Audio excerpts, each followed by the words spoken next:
सरकार गोविंद की है। आइए प्यारी सी भजन, उसके बाद बहुत ही सुंदर भगवान की सुंदर कथा की ओर प्रस्थान करेंगे कि कुछ नहीं बिगड़ेगा तेरा हरि शरण आने के बाद।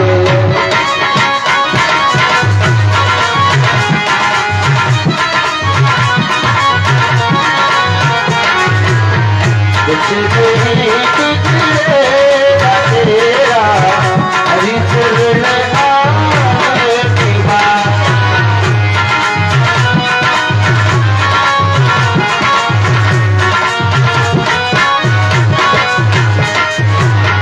कुछ नहीं बिगड़ेगा तेरा हरि शरण आने के बाद। कुछ नहीं बिगड़ेगा तेरा हरि शरण आने के बाद। कुछ नहीं बिगड़ेगा तेरा हरि शरण आने के बाद। कुछ नहीं बिगड़ेगा तेरा हरि शरण आने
भगवान की जय, बोले सतगुरु भगवान की जय।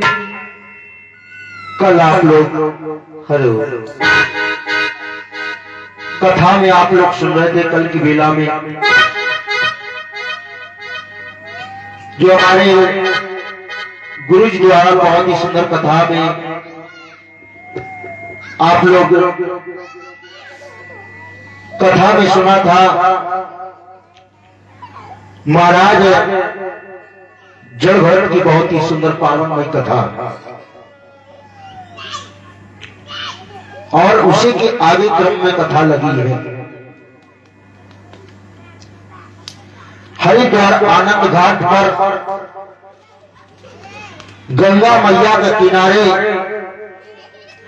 श्री सुखदेव भगवान और महाराज परीक्षित जी विराजमान हैं।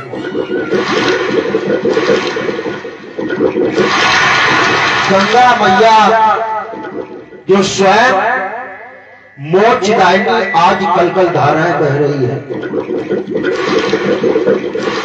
बहुत ही रमणीय स्थान है जहां पर महाराज परीक्षित और श्री सुखदेव भगवान विराजमान है, और हरि के साथ 88,000 ऋषि विराजमान है। महाराज परीक्षित जी प्रश्न करते हैं, उन प्रश्नों को उत्तर श्री सुखदेव भगवान दे रहे हैं। बहुत से पक्षी चहचा रहे हैं, बहुत से फूलों की सुगंध आ रही है, बहुत ही सुंदर बालू के बिछौने बिछे हैं, और सभी भक्त लोग वहां पर, सभी संत समाज ज्ञान में गंगा की धारा में डुबकी लगा रहे हैं। क्योंकि महाराज परीक्षित जी के जीवन में 7 दिन का समय है, अपने आत्मा के कल्याण के लिए आज भगवान की कथा का रसपान कर रहे हैं। किसी तरीके से हमारा उद्धार हो जाए। क्योंकि जो श्राप लगा है लोमस सिंह बेटा श्रृंगी ऋषि का साप्ताहिक श्राप लगा है। 7 दिनों में तक्षक नाग जीवित होकर आएगा महाराज, परीक्षित को डस लेंगे और महाराज परीक्षित जी का अंत हो जाएगा।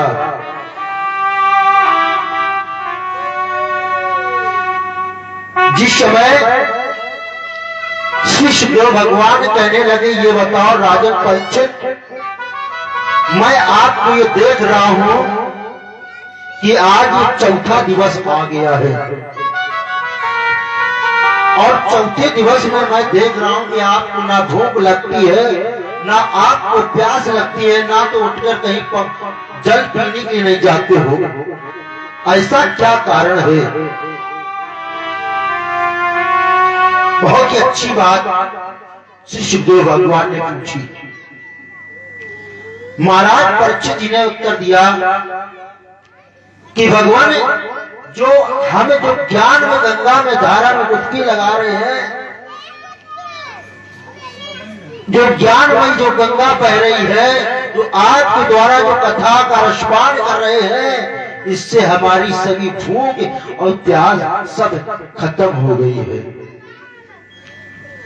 ऐसी कथा अमृत का रस है, इसको पान कर रहे हैं तो हमारी आत्मा तृप्त हो गई है, इसीलिए मुझे भूख ना लगती है, ना मुझे प्यास लगती है। क्योंकि महाराज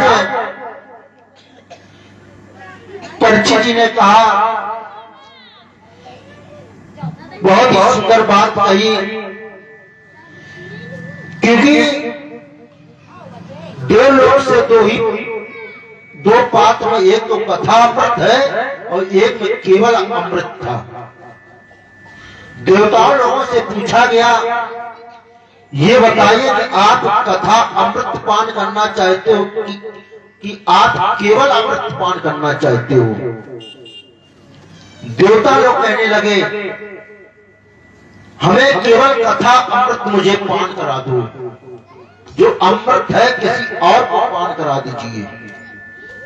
क्योंकि कथा अमृत को जो पान कर लेता है, जो कथा अमृत है, इसमें नबत्ती है।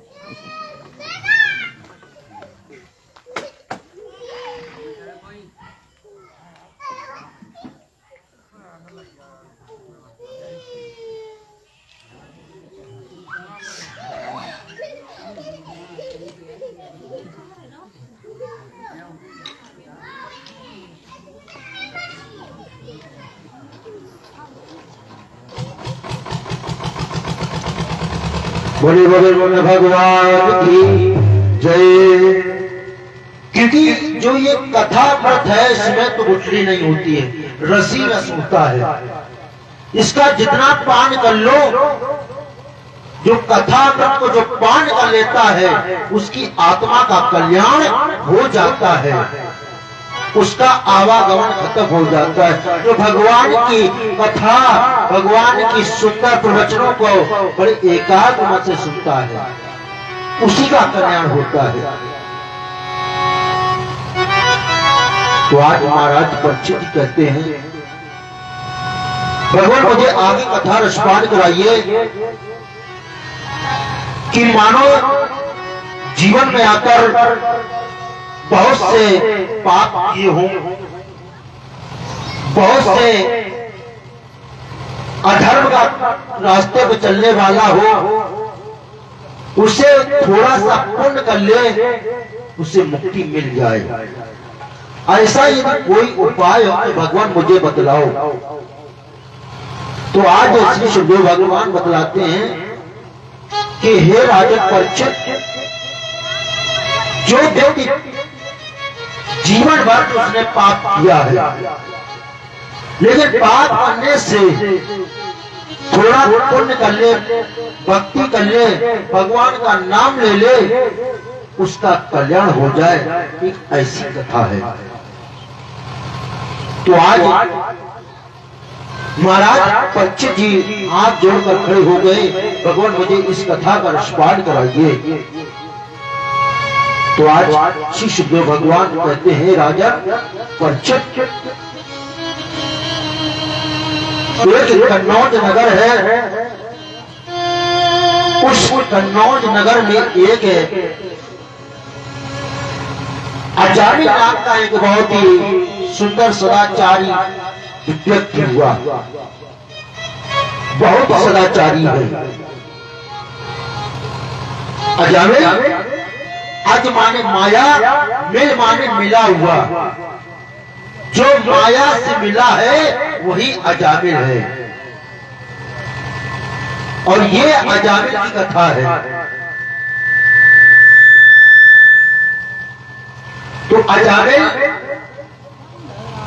बहुत ही सदाचारी, सत्य मार्ग पर चलने वाला, और एक दिन अजामिल नगर में घूमता हुआ जा रहा है। जिस समय घूमता हुआ जा रहा है, उसकी नजर एक वेश्या पर पड़ जाती है। वेश्या को देखने लगा, और जिस समय वेश्या को देखने लगा तो मन में सोचने लगा। अजामिल रुक जाता है और वेश्या को देख रहा है। तो आज अजामिल कहता है कि तुझे पर नजर पड़ी, तुझे मैं बलिहारी हुआ, और देखते देखते उन घड़ियों में, उन दोनों में वहां प्यार हुआ।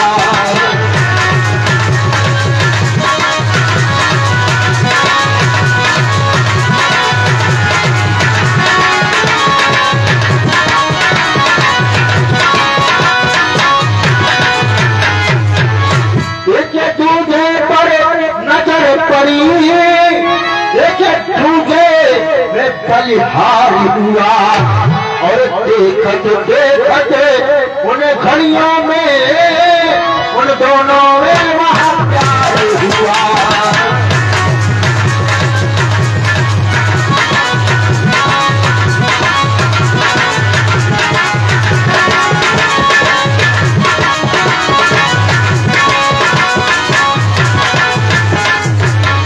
आज देखिए, अजामिल वेश्याओं के यहाँ आने जाने लगा। वेश्याओं के यहाँ जाने से उसके वेश्याओं के संघर्ष के द्वारा उसका सदाचार नष्ट हो गया। जिस समय नष्ट हो जाता है, तो आज वो बहुत ही अधर्म मार्ग पर बढ़ जाता है, बहुत बड़े काम करने लगा, पाप का कार्य करने लगा। तो आज समय बीतता हुआ चला जा रहा। एक दिन उसी नगर में कुछ महात्मा आ जाते हैं।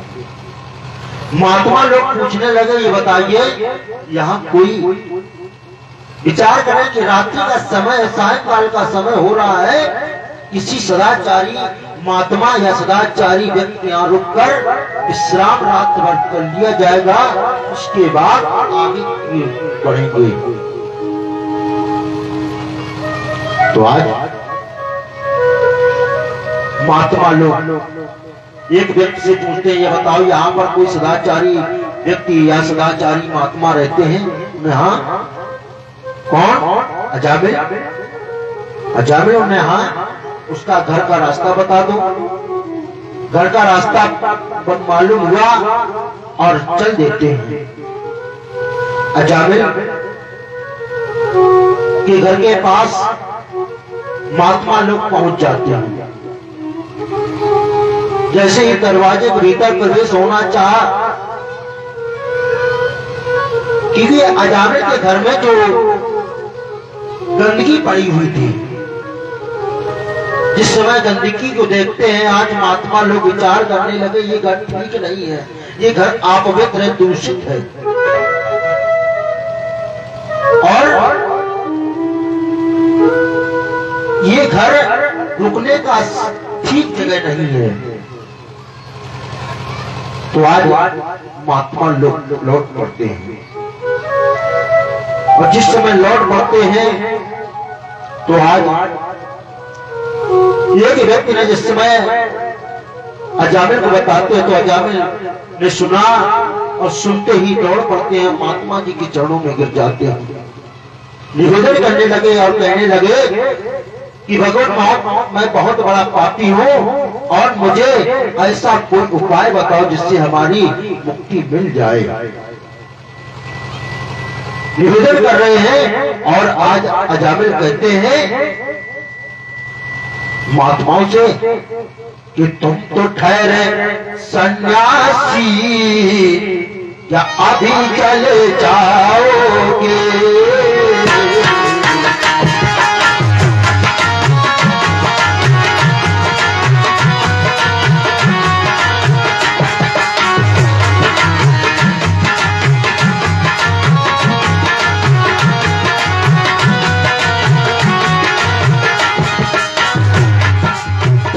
ठहरे सन्यासी, या अभी चले जाओगे?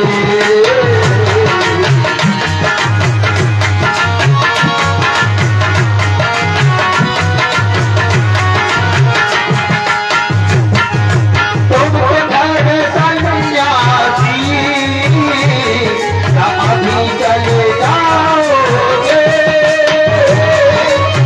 तुम तो ठहरे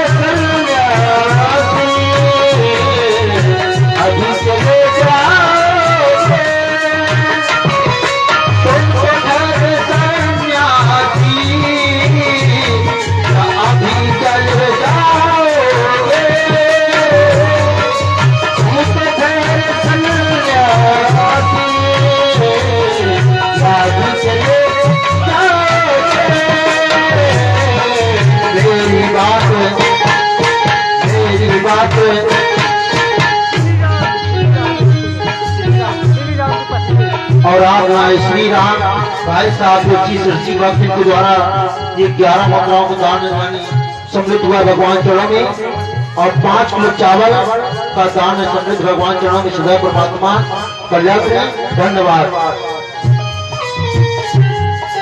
मेरी बात सुन लोगे,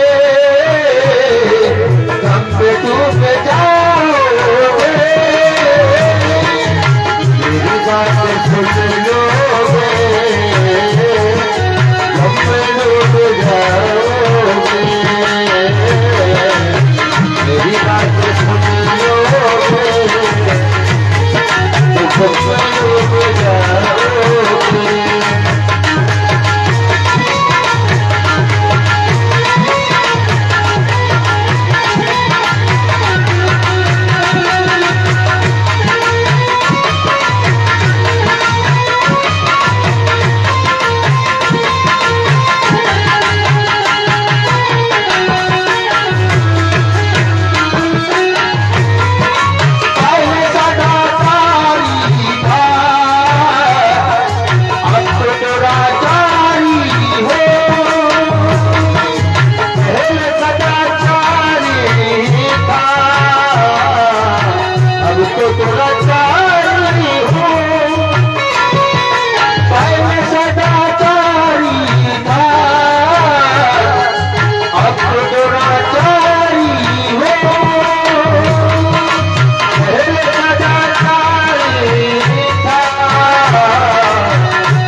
मेरी बात सुन लोगे, दम पे डूब जाओगे।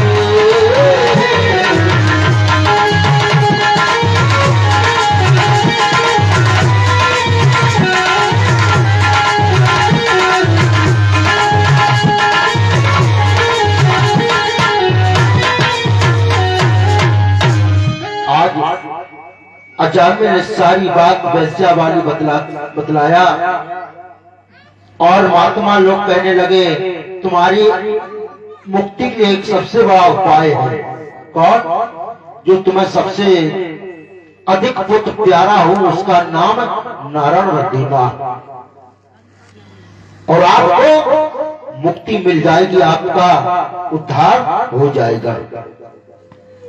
अजामिल वापस लौट कर आ जाते हैं और जिस समय लौट पड़ते और घर में आए तो उनके यहाँ पे 9 पुत्र थे और 10वां पुत्र का जन्म हुआ, उसका नाम रख दिया गया नारायण। जिस समय नारायण धीरे धीरे बड़े होने लगे और आज समय के अनुसार आज जिस समय नारायण कुछ बड़े हुए तो आज अजामिल अपने बेटे का नाम लेना शुरू कर देते हैं। जिस समय नाम लेना शुरू कर दिया, खाना खाने जाए तो बेटा नारायण खाना खा लो, अगर कहीं घूमने के लिए चल देते हैं तो कहते बेटा नारायण आई कहीं घूमने चलो, यदि पानी पीने के लिए जाते हैं तो कहते बेटा नारायण पानी पी लो। उठते जागते घूमते फिरते आज देखिए अजामिल ने अपने बेटे का नाम लेना शुरू कर देता है। समय के अनुसार धीरे धीरे समय बढ़ता हुआ चला जा रहा है तो आज समय के अनुसार इधर यमराज अपने दूतों को आदेश दिया, जाओ यमलोक यानी मृत्युलोक में जाइए, वहां पर एक अजामिल नाम का व्यक्ति बहुत बड़ा पापी है, उसको मेरे धाम लाओ, क्योंकि उसका समय पूर्ण हो चुका है। आज यमराज ने अपने दूतों को आदेश दिया, दूत जाकर पहुंच जाते हैं और अजामिल रात्रि का समय है, अपने शिविर में सो रहा है और जिस समय 4 पाई बेटे सो रहे थे तो उसी समय काले काले दूत दिखाई देने लगे। अब जिस समय दिखाई देने लगे तो अजामिल डर जाता है और जिस समय डर गया और चिल्लाने लगा, बेटा नारायण, बेटा नारायण, नारायण बेटा मुझे बचा लो, मुझे बचा लो, ये काले काले दूत मुझे पकड़े ले जा रहे हैं। जिस समय ये आवाज लगाई तो ये आवाज करुणमयी पुकार श्री हरि विष्णु जी के बैकुंठ लोक में पहुंची। बैकुंठ नाथ ने क्या किया, धर्मराज को आदेश दिया कि जाओ मेरा भक्त बहुत संकट में है, उसको मेरे धाम लाओ। धर्मराज के दूत को आदेश दिया, अपने दूतों को कहा जाओ मृत्युलोक में अजामिल नाम का एक व्यक्ति बहुत बड़ा धर्म संकट में पड़ा है, उसको यहाँ बैकुंठ लोक लाइए। तो आज अजामिल इधर यमराज को दूत जाकर अजामिल को प्राणों को लेकर चल देते हैं और इधर धर्मराज के दूत पहुंच जाते हैं और जिस समय पहुंच गए वहां पर देखा कि अजामिल के प्राणों को लेकर आज यमराज के दूत आ रहे हैं तो आपस में घमासान युद्ध हुआ। जब घमासान युद्ध हुआ तो उसी समय यमराज के दूत हार जाते हैं, निवल पड़ जाते हैं, कमजोर, और जिस समय धर्मराज के दूत सबल पड़ गए, उनको प्राणों को लिया और बैकुंठ लोक आ जाते हैं। जब बैकुंठ लोक में आ गए तो इधर यमराज के दूत जब यमराज के पास पहुंचे तो यमराज कहने लगे, ये बताइए मैंने आपको तो अजामिल के प्राणों को लेने के लिए भेजा था, आप लोग खाली लौट आए, तो सारी बात बताई। मैं तो गया था लेकिन वहां पर धर्मराज के दूत मुझसे युद्ध किया, मैं हार गया और अजामिल के प्राणों को लेकर धर्मराज के दूत ले गए। जैसे ही बात कही इधर यमराज ने उठाई कापी कलम और धर्मराज के पास पहुंच जाते हैं। कहने लगे, भगवान ये लोग कापी, ये लोग कलम, आज से हमारी ड्यूटी खत्म। क्यों? कि मैंने सुना है कि मेरे यहाँ पे जो नरक का भागीदारी होता है, जो नरक यातना योग होता है, वही यमलोक में पहुंचता है। जो अच्छे कर्म करता है, अच्छे काम करता है, उसका स्थान वैकुंठ लोक होता है। क्योंकि अजामिल बहुत बड़ा पापी है। लेकिन आज कहते हैं धर्मराज मेरे प्रभु ने आदेश दिया था, इसलिए मैं अपने दूतों भेजा है।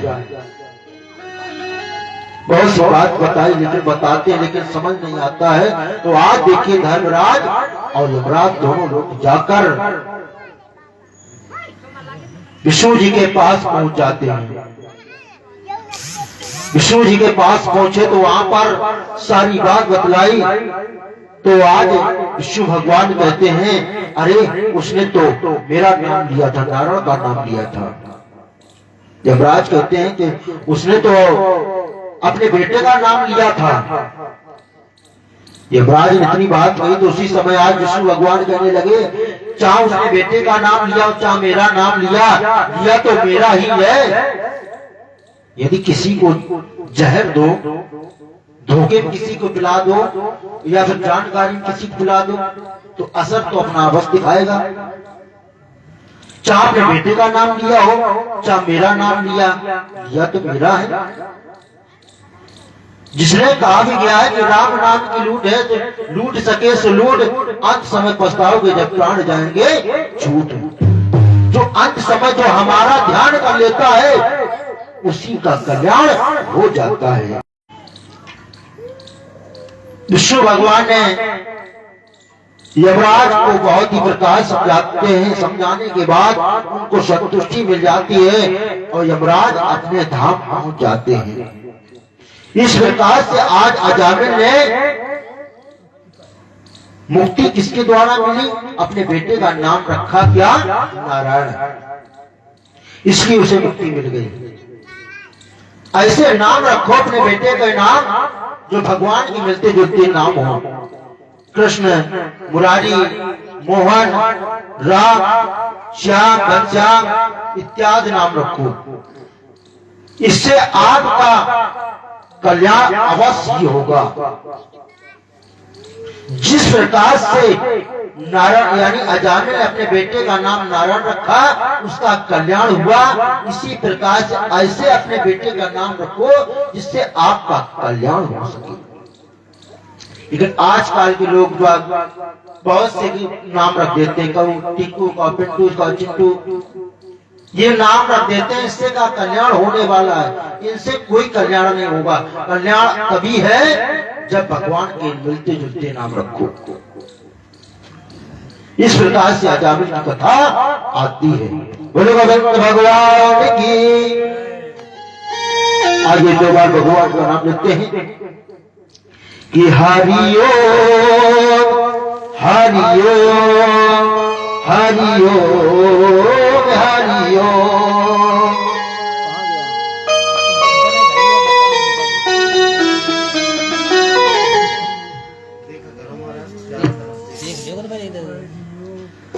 हरिओ हरिओ हरिओ हरिओ।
भगवान की आज श्री सुखदेव भगवान कहने लगे, हे राजन परीक्षित,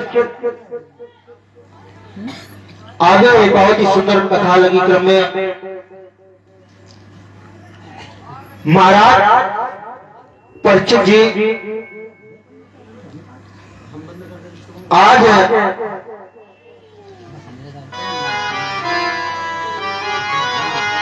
कश्यप जी थे, झांसी से 22 किलोमीटर पूर्व दिशा की ओर अयरच राजधानी है। अयरच राजधानी में कश्यप जी थे। कश्यप जी की 2 पत्नियां हैं, आदित्य और दिति। आदित्य से देवता लोग थे और दित्य से दैत्य। और जो दित्य के द्वारा जो बालक जन्मे 2 ही बालक के हैं। सबसे बड़े पुत्र का नाम है हिरण्यकश्यप और दूसरे बेटे का नाम है हिरण्यराज। हिरण्यराज और हिरण्यकश्यप जब बड़े हो जाते हैं और दोनों बहुत ही बलवान हैं। एक बार समय की बात, हिरण्यराज ने क्या किया, पृथ्वी का एक भूखंड को वसीयत लिया और उसको ले जाकर पातालपुरी में दबा रखा है। बहुत सी गंदगी फैला रखी है वहां पर, ऐसी गंदगी फैला रखी है। हिरण्यराज मन में विचार कर रहा है कि यहाँ पर गंदी जगह में भगवान कभी नहीं आएंगे। भगवान कब कहाँ आते, जहाँ साफ सफाई होती, जहाँ पवित्रता होती है, उसी जगह भगवान आते हैं। देखते हैं कि यहाँ भगवान कैसे आएंगे। वहां पर उसने दाब रखा, मल को फैला रखा और उसी समय पृथ्वी से जल निकलने लगा। जल निकलने लगा तो उसी समय देवता लोग घबराने लगे। देवता लोग विचार कर रहे हैं कि ये जल निकल रहा है, बहुत तेजी से निकल रहा है। अगर ऐसा निकलता रहेगा कि ब्रह्मा के द्वारा बनाई हुई सृष्टि फिर से पुनः रसातल में चली जाएगी। तो आज देखिए सभी देवता लोग विष्णु जी के पास पहुंचे, निवेदन करने लगे। कहते हैं प्रभु पृथ्वी की रक्षा करो, क्योंकि पृथ्वी की अगर जल ऐसा निकलता रहेगा ये पृथ्वी फिर पुनः ये रसातल में चली जाएगी। इसकी रक्षा करो। विष्णु भगवान ने क्या किया, भक्तों के प्रेम के लिए आज देखिए सूकर बन गए, सुअर का अवतार दिया और जाकर पातालपुरी में पहुंचे तो वहां पर हिरण्यराज सो रहा है। पृथ्वी को लिया और चल देते हैं। नारद जी सोचने लगे ये तो अभी सो रहा है, इसको जगाया जाए, इसको अंत कराया जाए। तो उसने क्या किया, नारद जी पहुंचे, अरे हिरण्यराज तू यहाँ सो रहा है और देख पृथ्वी को लिए जा रहे हैं। और जो ही इतना कहा तो आज हिरण्यराज उठाई गदा दौड़ पड़ता है। आपस में घमासान युद्ध हुआ और घमासान युद्ध होते हुए तो ऐसा घमासान युद्ध हुआ तो आज शुक्र भगवान ने क्या किया, हिरण्यराज का गोविंदा नमो नमः कर देते हैं। नीचे रख दो, पैसे ऊपर रख दो। तो आज ले प्रसाद ले जाओ माता जी, पूरा पूरा उठा ले। नाम बता दो। राज। राज और राज भाई साहब जो श्री ग्राम श्री भक्ति के द्वारा 51 मुद्राओं को दान समृद्ध भगवान चढ़ावे और ये सीधा चावल का भी दान समृद्ध भगवान चरणों में सदा परमात्मा कल्याण करें। धन्यवाद। गेहूं है और इन्हीं के द्वारा लगभग 4-5 किलो गेहूं का भी दान है। सदा परमात्मा कल्याण करें। धन्यवाद। बोले गोविंद भगवान की। आप देखिए इस समय हैराज को मार देते हैं और पृथ्वी को लाकर उसी जगह पे जोड़ दिया और इस प्रकार से पृथ्वी की रक्षा हो जाती है। और जिस समय हैराज ने जिस समय मरने के बाद हिरण्यकश्यप ने सुना कि मेरा भाई श्री हरि विष्णु जी के हाथों में मारा गया है, तो आज विष्णु भगवान ने क्या कि हाथों मारा गया है। आज हिरण्यकश्यप ने सोचने लगा मैं घोर तपस्या करूंगा और वैसी तपस्या करने के बाद अमरता का वरदान प्राप्त करूंगा और श्री विष्णु जी को खदेड़ खदेड़ के मारूंगा जिसने मेरे भाई को मारा है। तो आज हिरण्यकश्यप चल देता है तपस्या करने के लिए। 4 आदमी उसी समय जंगल की रास्ते की ओर जा रहे हैं तो एक तोता नारायण का नाम ले रहा है। नारायण का नाम ले रहा है तो उसी समय तो आज जैसे ही शब्द सुने नारायण के तो आज हिरण्यकश्यप सोचने लगा मेरा अस्वन हो गया है, अब मुझे तपस्या करने का समय अच्छा नहीं है क्योंकि मेरे दुश्मन का नाम ले रहा है। लौट पड़ता है अपने महलों में आ जाते हैं। महलों में जिस समय आ गए तो इनकी पत्नी का नाम है कयाधु। कयाधु जो है ये विष्णु भगवान की परम भक्ति है और कयाधु पूछने लगे ये बताओ स्वामी आप तपस्या करने गए थे आप लौट क्यों आए, ऐसा क्या कारण हुआ है। कयाधु ये पूछती है तो आज हिरण्यकश्यप कहता है अरे प्यारी मैं तपस्या के लिए गया था लेकिन एक रास्ते की जा रहे थे एक तोता नारायण का नाम ले रहा था इसलिए मैं लौट पड़ा मेरा असगुण हो गया। तो आज कयाधु ने जिस समय नारायण का नाम सुने तो आज कयाधु का हृदय गदगद हो गया। कहा था बताऊं श्री सुखदेव भगवान बतलाने लगे हे राजन परीक्षित कयाधु ने अपने स्वामी के मुखारविंद द्वारा 108 बार नारायण का नाम बुला लिया और एक बहुत बड़ी धागा लिए थी कयाधु उसी में एक एक करके गांठ लगा रही है और 108 गांठ लगाने के बाद प्रातः काल का समय हुआ और माली को आदेश दिया कि जाओ बगीचे से सुंदर सुंदर फूल लाइए। माली गया वन में फुलवारी में पहुंच जाते हैं सुंदर सुंदर फूल तोड़ के लाए तो आज कयाधु ने एक सुंदर फूलों की माला बना रखी और उसी में 108 जो गांठे की जो माला बनाई थी उसी में भिगो दिया और इसके बाद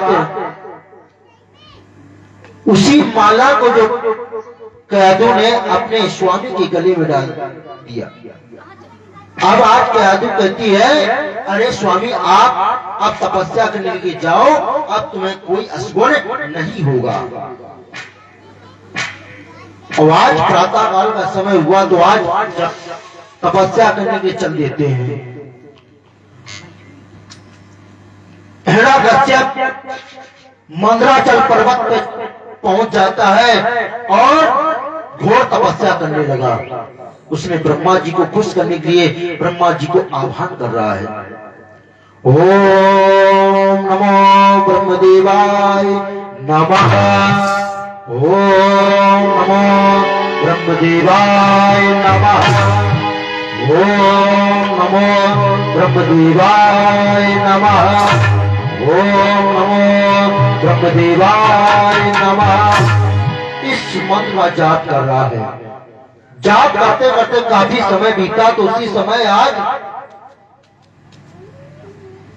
ब्रह्मा जी खुश हुए और आज प्रकट हो जाते बेटा आंखें खोलो मुझसे वरदान प्राप्त कर लो वरदान मांग लो जो भी आप वरदान लेना चाहे तो कुछ मुझसे मांगना चाहे तो आप मांग लो। तो आज हिरण्याकश्यप ने आंखें खोली और कहने लगा मुझे अगर आप वरदान देना चाहते मुझे अमरता का वरदान दे दो। तो आज ब्रह्मा जी कहने लगे आप ये वरदान छोड़ दो और इसकी जगह दूसरे वरदान मांग लो। तो उसने कहा कि मुझे तो अमर होना चाहे, जिससे मुझे अमर होना है। उस कहने लगा आज हिरण्याकश्यप मुझे यदि आप वरदान देना चाहते हो तो वरदान ऐसा दो ना मैं ऊपर ना मारा जाऊं, ना नीचे मारा जाऊं, ना बाहर ना मरे, ना भीतर मरे, ना दिन में मरे ना रात मरे, और साल के किसी 12 महीने में मैं ना मारा जाऊं, किसी हथियार के द्वारा न मारा जाऊं, मुझे ऐसे वरदान जब भगवान दो। तो आज ब्रह्मा जी कहने लगे तथास्तु ऐसा ही होगा। तो आज उसी समय वरदान को दिया। तथास्तु कहने के बाद आज ब्रह्मा जी चले जाते हैं। आज हिरण्याकश्यप अपनी ऐरस नगरी में प्रस्थान कर गया। ऐरस राजधानी पहुंचता है, प्रातः काल का समय हुआ। तो वहां पर क्या हुआ, कचहरी में पहुंच जाता है। आदेश देना दिया, राजमंत्री को कहा हे राजमंत्री कोई भी आज से हवन यदि कोई साधु महात्मा यदि मिल जाए उसको तुरंत कारागार में डाल दिया जाए। आज से कोई भगवान का नाम नहीं लेगा। आज से मैं यहाँ के भगवान बन गए हैं कि मैं आज से अमर हो गया हूं, इसलिए मैं ही यहाँ के भगवान हूं। आज से कोई भगवान का नाम नहीं लेगा। और कोई भी व्यक्ति हर घर में आदेश दे दो कि विष्णु जी की अगर मूर्त उसको हटाकर हिरण्याकश्यप की मूर्ति बनाकर रख ले। अगर कोई राम नाम की माला लिए हो, जाप करता हो, उसको तुरंत कारागार में फांसी की सजा दे दी जाएगी। उत्पाद मचाना शुरू कर दिया। तो आज जिस समय उत्पाद मचा रहा है तो आज देवराज ने सोचा कि ये तो बहुत बड़ा पापी है, ये तो अपने बहुत अधर्म का कार्य कर रहा है। मौका मिला, मौका पाकर कयादू का हरण कर लिया। और जिस समय हरण कर लिया और निकाली देवराज ने म्यान से तलवार, और जो ही मारना चाहते नारद जी का आगमन हो जाता है। नारद जी कहने लगे अरे आप अबला पर तलवार चलाकर अपनी तलवार कलंकित करने जा रहे हो, क्यों मारने जा रहे हो? देवराज जी कहने लगे क्योंकि इसका पिता जो ये हिरण्याकश्यप है बहुत बड़ा पापी है, और इसी पापी का पुत्र पल रहा है इसके उदर में। अगर इसका जन्म होगा ये भी बहुत बड़ा पापी होगा, इसलिए इसको मैं मारने जा रहा हूँ। ना रहेगी कयादू, ना दूसरा कोई बालक पापी ना जन्मेगा, ना रहेगा बांस, ना बजेगी बांसुरी। तो आज इतनी बात कही तो आज कयादू कुछ ऐसे ही मानना चाहे तो उसी से नारद जी ने बहुत ही प्रकार समझाने लगे ये तो उसको आप छोड़ दो, जो बालक पल रहा है ये कोई पापी नहीं होगा, ये स्वयं श्री हरि विष्णु जी का परम भक्त है, ये देवताओं का मान बढ़ाएगा। तो आज इस समय कहा छुड़वा दिया। छुड़ाने के बाद उसका बालक का जन्म हुआ तो उसका बालक का नाम रखा गया प्रहलाद। प्रहलाद धीरे धीरे बड़े होने लगे और जिस समय 5 वर्ष की अवस्था पहुंच गए, इनकी शिक्षा दीक्षा प्राप्त करवाने के लिए आज उज्जैन नगरी में क्षिप्रा नदी के किनारे गुरु जो शुक्राचार्य थे, दैत्य गुरु, दैत्यों के जो गुरु शुक्राचार्य थे, उनके बेटा जो संडा मर्द थे, ये गुरुकुल चलाया करते थे। वहां पर उनकी शिक्षा दीक्षा प्राप्त करवाने के लिए वहां पर दाखिला करा दिया। और आज प्रहलाद वहां पर शिक्षा प्राप्त कर रहे हैं। कुछ समय के बाद आज एक दिन प्रहलाद अपने नगर में घूमता तो गुजार रहा था। एक कुम्हारी रो रही है, दुखियान रो रही है। और वो भगवान को याद कर रही है। जिस समय भगवान को याद कर रही है तो आज प्रहलाद कहते अरे दुखियारी आप क्यों रो रही, क्या बात है? आपको मालूम नहीं है कि आप भगवान का नाम ले रही हो। अगर मेरे पिता को मालूम हो जाएगा, तुझे प्रातः काल का समय होगा तो तुझे फांसी सजा दे दी जाएगी। नीचे नाम बता दो। नाम बताओ क्या है? जयवीर चाचा नाम? हमारा शिवदर्शन। शिवदास। हाँ शिवदर्शन। शिवदर्शन। और आप हमारे शिवदर्शन चाचा जी, शिवदर्शन चाचा जी जो श्री ग्राम श्री भक्ति के द्वारा 111 मंडलों का दान सम्मिलित हुआ है। शिवदर्शन चाचा जी सदैव परमात्मा कल्याण में, और उन्हीं के द्वारा लगभग 7 किलो चावल ये भगवान चरणों में दान सम्मिलित है। सदैव परमात्मा कल्याण में धन्यवाद। जो आज देखिए तो आज प्रहलाद कहने लगे क्यों रो रही हो, बात क्या है? बात यह है कि मैंने धोखे में आवे में घड़े पकड़े में रख दिए, उसमें धोखे से बिल्ली के बच्चे रख गए। अगर वो बिल्ली के बच्चे मर जाएंगे तो मुझसे पाप लग जाएगा, तो इसलिए मैं रो रही हूं। और तो आज प्रहलाद कहने लगे देखूंगा अगर तेरे राम में यदि शक्ति है तो मैं आपसे तुझे गुरु मान लूंगा। अगर तेरे बिल्ली के बच्चे अगर जिंदा बचे तो, अगर जिंदा नहीं बचेंगे तेरे इसी तलवार द्वारा तेरा सर धसे लग कर दूंगा। तो आज इतनी वसत कहा मैं दूसरे दिन अवश्य आऊंगा। यूं इतना कहा तो आज प्रहलाद चले जाते। आज वो माने रो रही है और कहती है क्या, कुछ निकल सके रोते रोते क्योंकि भरे बचने कुम्हारने के, रख दिए भूल से लाल आज अग्नि में बाल मझार के। कुमारी कहती है कौन कहेगा राम, कौन कहेगा श्याम, भगवान बिल्ली के बच्चों को बचा लेना। और क्योंकि संसार में अगर आपका नाम है अब तो बिल्ली के बच्चों को अवश्य भगवान बचा लेना। तो आज कुमारी रो रही है, निवेदन करने लगी, वो आज भगवान को आवाज लगा रही है कि कौशल्या प्यारे राम हम तेरे सहारे, हम हैं तेरे सहारे।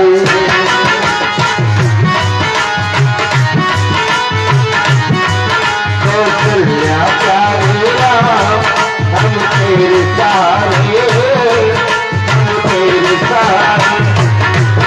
कौशल्या प्यारे राम हम तेरे सहारे,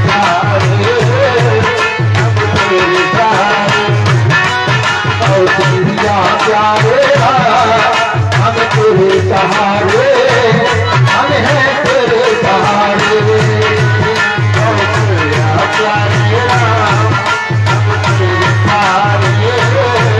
हम तेरे सहारे, हम तेरे सहारे।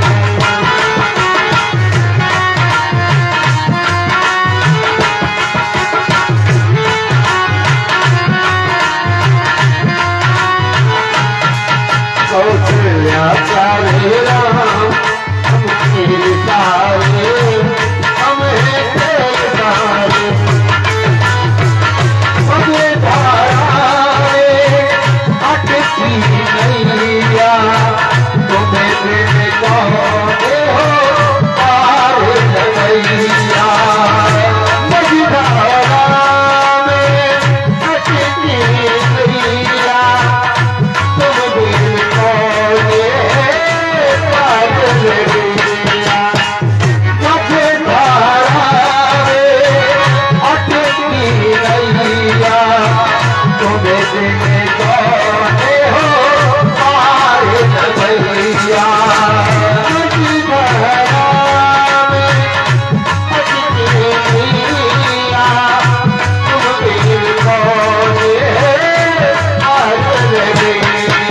बच्चों को बचा लो बच्चों को बचा लो हम तेरे सहारे हम हैं तेरे सहारे बच्चों को बचा लेना हम तेरे सहारे हम तेरे सहारे हम तेरे सहारे हम तेरे सहारे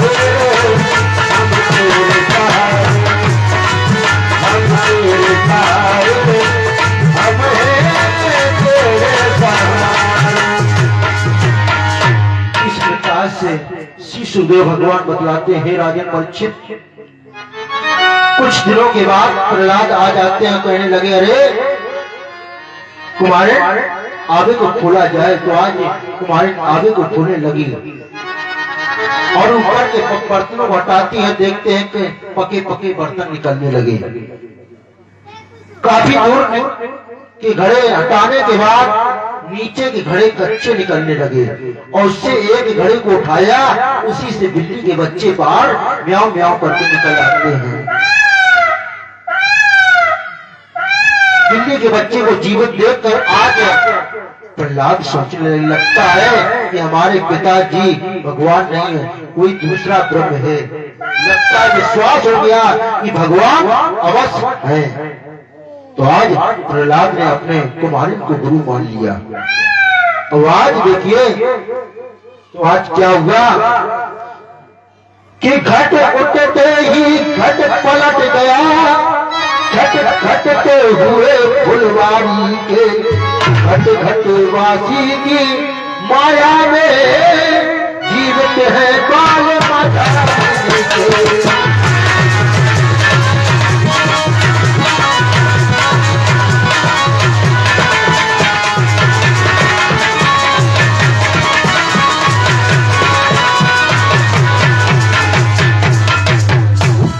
आज उसी समय देखो प्रहलाद को चढ़ा वही प्रहलाद को अचल राम का रंग पढ़ने लिखने आदि का सब बदल गया सब ढंग। आज प्रहलाद गुरुकुल आश्रम में पहुंच जाते हैं और वहां पे गुरु जी कहते हैं अरे बेटा आज की पढ़ाई तुम करा लो, मैं कुछ कारणवश में काम से जा रहा हूं। तो आज इतना ही कहा। तो आज प्रहलाद ने कहा कि गुरुजी जाना हुआ। प्रहलाद कहते हैं अरे सभी बच्चों से कहते हैं निकालो अपनी कॉपी कलम, आज पढ़ाई मैं करा रहा हूँ, सभी लोग लिखिए। प्रहलाद बोलने लगे और सभी विद्यार्थी लिखने लगे। क्या लिखते हैं? लिखो पार्टी मेरा, लिखो पोती मेरा,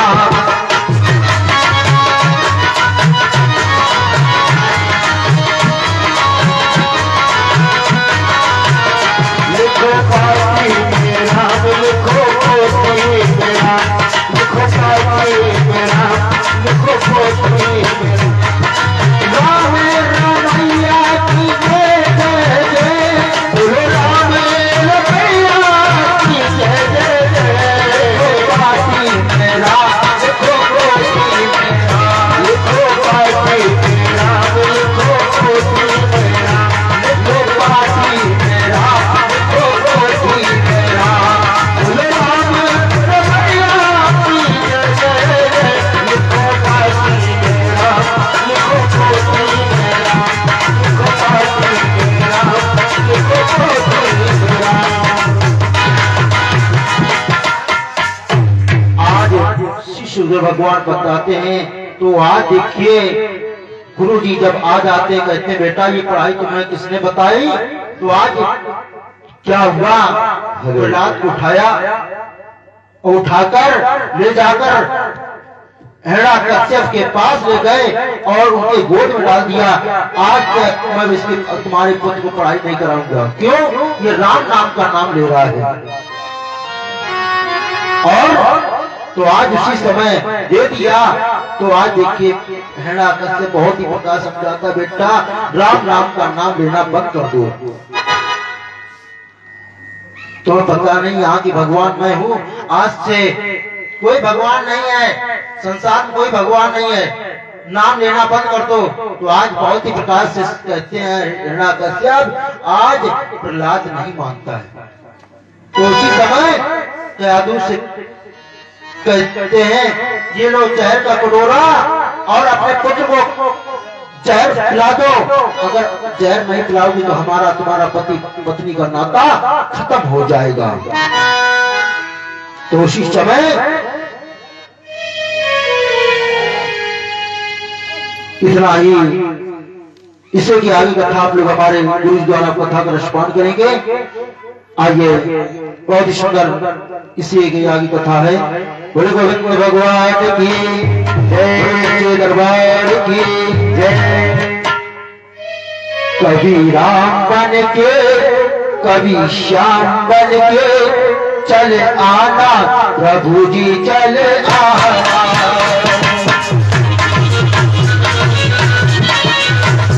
कभी राम बन के कभी श्याम बन के चल आना प्रभु जी चल आना।